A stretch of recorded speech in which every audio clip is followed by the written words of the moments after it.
like I have like a 4-point system on not fixing everything, but everyone can agree on this and it will help. 1, get rid of first past post voting, replace it with ranked choice voting. When you have a winner take all system, you are forced to vote against your opponent instead of for the person you actually want, and that creates the two-party system. Let me pause right there real quick, though. Go ahead. On ranked choice voting, I 1,000% agree with you. I think it's very, very effective. Alaska, that is why what's her name, the kooky lady, Palin, didn't win.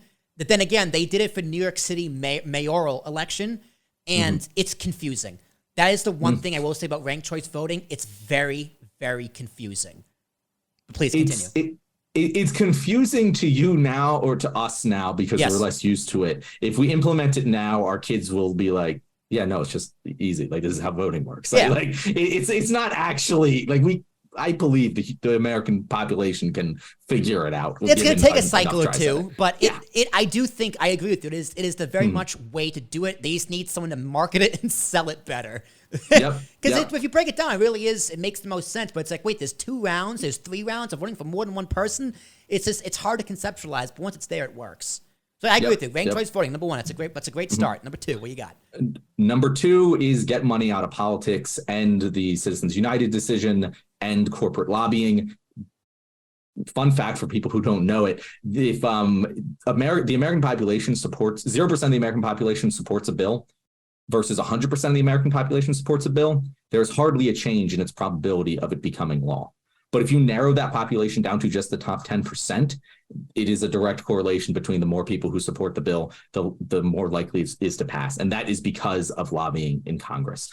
So we need to get the money out of politics, stop, end corporate lobbying, end Citizens United, and stop Congress from being able to trade stock. I think those are positions that the vast majority of Americans on both sides of the aisle will agree with. And if we can unite each other over that, we can force our politicians to adopt those rules. What is it that Dan Crenshaw said? How are we going to better ourselves? It's just like, oh man, I used to like Dan Crenshaw. I used to think he was very reasonable. I thought he said a lot of smart things. I was also a Tulsi person. I liked Tulsi too. In the past 2-3 years, both of them just off the deep end, completely like, you guys are so stupid. Why would you say something so stupid? You're a public. I think people forget politicians are public servants. They are not celebrities.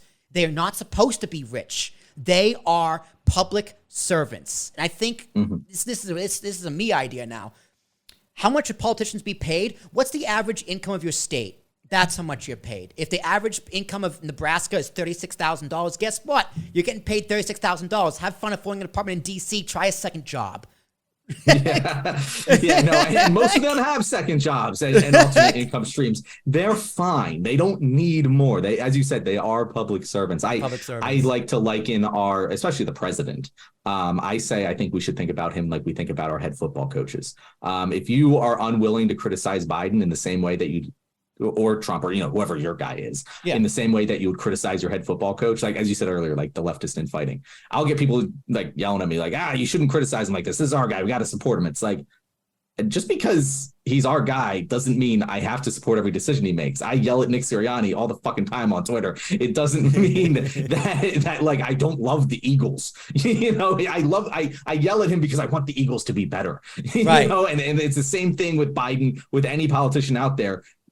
The conservatives always say, like, take personal responsibility. I say they need to take personal responsibility as well. The government also needs to take personal responsibility as well as individuals. And only when we're all working together to take personal responsibility, both collectively and personally, will we actually improve and make our society better.